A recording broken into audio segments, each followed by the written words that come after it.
So seeing like this little flash of color was just very strange and caught my attention enough to make me stop and turn around and reassess. You all right?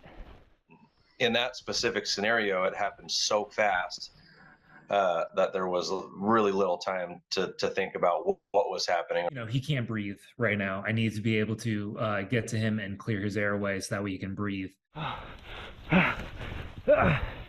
And it was kind of just dumb luck that he happened to come upon me. But when he did find me, he did all the right things. A day on Mount Baker turns into a near-death experience for one man and turned another into a hero. But as soon as I went through those trees, something happened and all the snow behind me collapsed, and I immediately fell backwards into the tree well. Ian Steger was snowboarding with friends in an out-of-bounds area on Mount Baker. And things aren't going to be marked. There could be cliffs, gullies, anything, you know. So it's all, yeah. It's if you're out of bounds, it's as dangerous as it's going to get. Steger has been snowboarding for more than 30 years. He is well experienced in backcountry, though no one can predict a tree well. On these pine trees that have the branches that stick out really far, they catch a lot of the snow.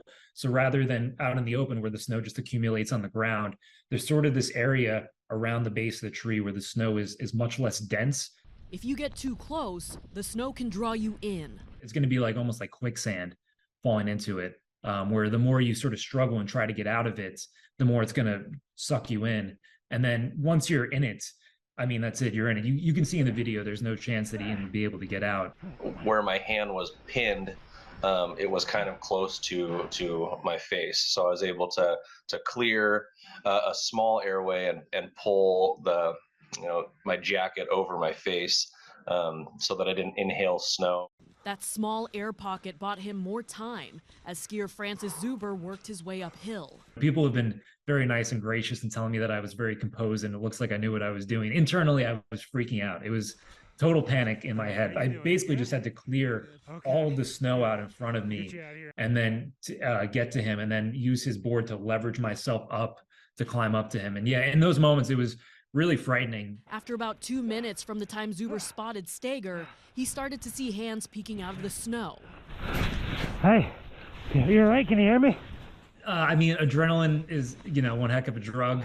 1 more minute passes, and Zuber is now able to clear enough snow for Steger to breathe. Okay, you're good.